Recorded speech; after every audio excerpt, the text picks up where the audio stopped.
Hey MCE crew, the global economy is being re-engineered at an accelerating pace. I implore you, you have to start thinking unconventionally because we are in uncharted territory.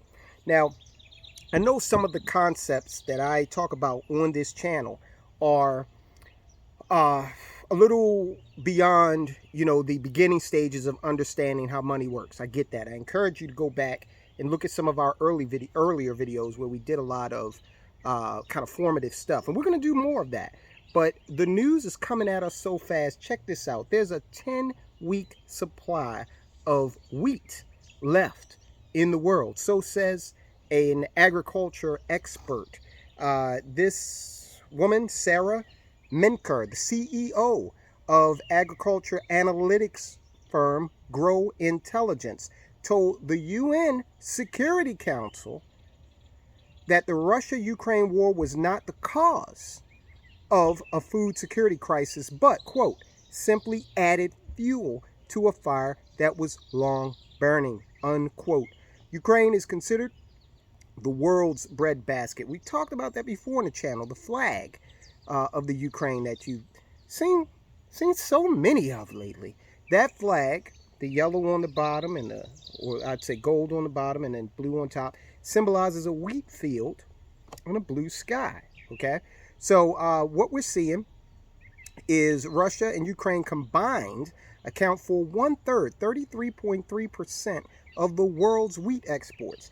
Now, you want to talk about wheat? Talk about pasta. Talk about bread, okay? Basics that support our diets of billions of people the world over. This comes as U.S. Secretary of State Antony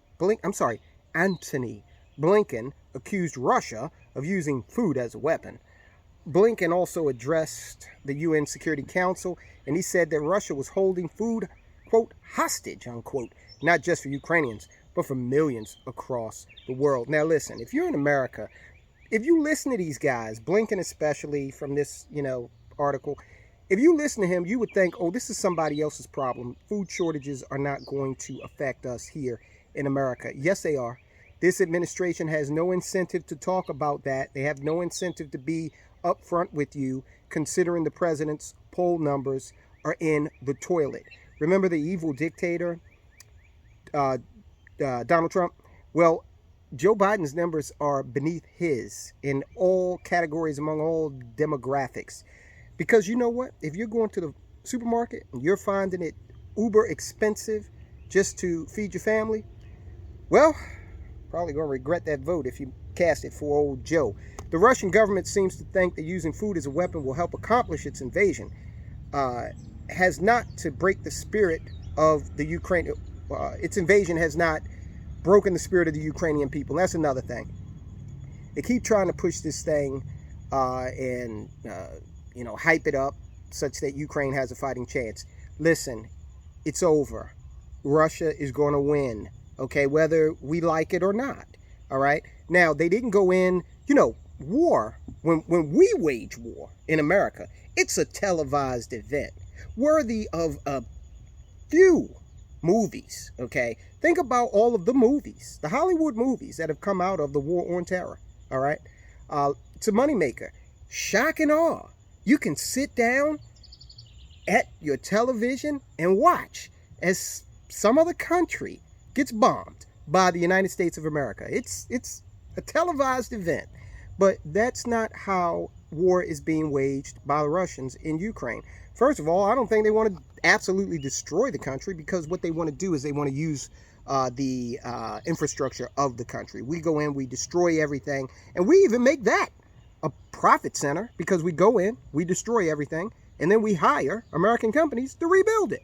Okay? Excellent. So anyway, Miss Menker said droughts, okay, something that we talked a little bit about in the previous video. Droughts across the world are contributing to declining resources. Menker said global food supplies are also being impacted by, you guessed it, climate change and fertilizer shortages, okay? Fertilizer shortages. 33.3% of the wheat is being taken offline because of the war, okay? And that's not that war was not precipitated by climate change. Fertilizer shortages do help decrease yields, so therefore that's another contributing factor. Ms. Minker says we currently have only 10 weeks of global consumption sitting in inventory around the world. Conditions today are worse than those experienced in 2007 and 2008. All right, guys, so you know what you got to do. If you haven't already done it, I'm sure you've started. If you're watching this channel, you've started to stock up on those things like pastas. Pastas have a pretty lengthy shelf life. You're going to eat the food anyway, right? So why not stock up on it? All right, what else is going on in this world of ours today?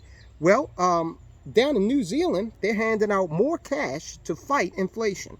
Now, if any of the New Zealanders that are in power down there have ever taken an economics class, they would know that putting more money out on the street is certainly not going to do anything to decrease inflation, but yet they persist. It's almost as if they want to engineer inflation, you know? Bank CEO says inflation and energy shortages are worth it. They're worth it, you serf, okay?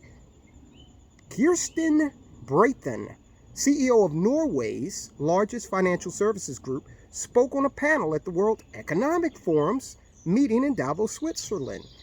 She said, speaking about how the global transition to clean energy would affect small and medium-sized businesses, quote, there will be some pain. The pace that we need will open up for missteps, meaning, hey, we're going to make plenty of mistakes. You're going to pay for it, but, just want to let you know we'll make them. It will open up for shortages of energy. It will create inflationary pressures. And maybe we need to start talking about that the pain is actually worth it. Now, she's not going to experience any pain. She's speaking at the World Economic Forum's convention in Davos, which tells you she's part of the quote-unquote elite. So she's going to be all right. All right, but there's going to be some pain ahead. IRS, we talked about this a lot. Go where your money is treated best. Go where they respect you. New York, you're not respected. Your economic rights are not respected. Your life is not respected in New York City. And remember, your life is the instrument by which you create wealth, okay? Initially, at least, you actually can create wealth on the other side of the Jordan if you are someone who, like, let's say Elvis or Tupac, they're still making money. New IRS data reveals Florida is the biggest winner. New York is the biggest loser in competition for people and their wealth. Every year, states across the country compete with each other for people and their wealth as millions of Americans move between the states. So we have that. I know a lot of people who have moved to Florida to get away from excessive taxation. Funny thing is, I know a guy, he'll probably watch this video. We've had this conversation. He's a liberal, but he's all in favor of liberal policies, of course, until they impact his pocket. When it came time for him to retire here in the great state of Maryland, he said, nah, not for me, because Maryland's taxes in retirement are way too high. So he hightailed it to Florida and became a resident down there. I don't hear him complaining about excessive taxation down in Florida. He does think the government can do more up here in Maryland, of course. So the Sunshine State attracted over $41.1 billion in adjusted gross income from 624,000 new residents, tax filers, and their dependents that moved into Florida in 2020. On the flip side, Florida lost $17.4 billion in adjusted gross income from 457,000 people who left. Why do people leave Florida? One of the reasons why is because as people age, I've noticed that they go back to where they were from, and as their income, levels out, goes down, there's less to tax. So that's a total gain of about 3.3% of the state's total 2019 adjusted gross income. Texas was a runner-up. On the losing side, New York suffered the worst outflow of money of any state in 2020.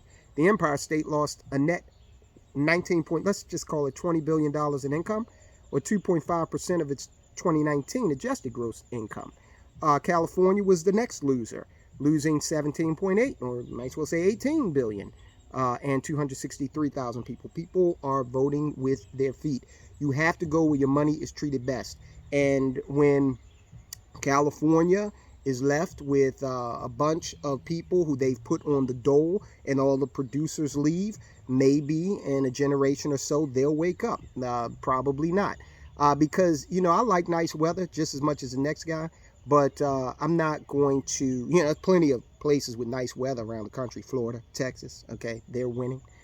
New York, California, they are losing, and they should lose, because they have been just onerous when it comes to what they've done with taxing the people. All right, let's wrap this up with sharp decline in Russian exports could send oil above $150 a barrel. So the sanctions are starting to, again, they're boomeranging back on us again. All right, Brent crude prices could jump to well above $150 a barrel if Russia's oil exports fall off a cliff in the coming months, according to Bank of America. They say with our $120 barrel Brent target now in sight, we believe that a sharp contraction in Russian oil exports could push Brent well past $150 a barrel. Bank of America is saying that. Now, if that happens, we're going to, remember we talked about how the 76 gas station chain was reconfiguring their pumps to add another digit. So they're going into the 10th decimal place, okay?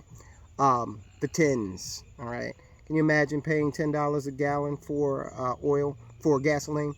Well, if that happens, then our economy will just fold up. And no one will be buying it, and then the price will go down because the demand has fallen. But we've been the subjects of a president and an administration that don't know what the hell they're doing. So if oil goes to $150 a barrel, again, stock up on food. You need to be doing that now. And also, gold is looking better and better. And, as I always say, I'm not telling you what you should be out there doing, but gold is starting to look better and better because it's an investment that has stood the test of time through many calamities and downturns in human history, not just the history of the United States of America. But that's what's going on out there. I hope I have impressed upon you. I want to continue to impress upon you. With the money that you have, go out and figure out what assets are good for you to purchase. Okay? Strengthen your business. Expand your business. You're going to need to expand that business. And the reason why is because you're going to need to probably cast a wider net for clientele. I know that with regard to real estate here in the Mid-Atlantic, we're always kind of insulated from the severest aspects of a real estate downturn in terms of selling real estate, because we got the federal government on one end, and then we got that New York, Philadelphia corridor on the other. Okay, so we're not hit as hard. Expand your business. Listen, if you have been watching these videos and now you're like, you know what, it is time for me to start a business, go ahead and hit us up at mcenow.com. The financial services business is one that we love. Okay, it is not going anywhere. And you might say, well, Tyrone, if people don't have the ability to buy food, how are they going to buy a financial services product? Well, there's such a range of flexibility in terms of what we're able to do for people to get them in to a mode where they are purchasing assets and doing what's right for their money. You don't have to have $1 billion in order to start. So there are plenty of clientele out there. And also, there are going to be plenty of people out there who wake up and are waking up and are saying, you know what, I need to do better by my money because no one's going to take care of me. The government doesn't know what it's doing. I need to start doing things to help my money grow and build generational wealth. And guess what? Economic downturns are when that's really the time to get started if you haven't already, because assets become less expensive. All right, guys, so mcenow.com, hit us up. If you want to learn more about how to start a business in the financial services sector, check the community page also, because we're going to start putting our webinars on there. And you can join us, okay, if you like. And you got to register. But once you register, registration is free. You can learn more. All right, guys? I'll talk to you soon.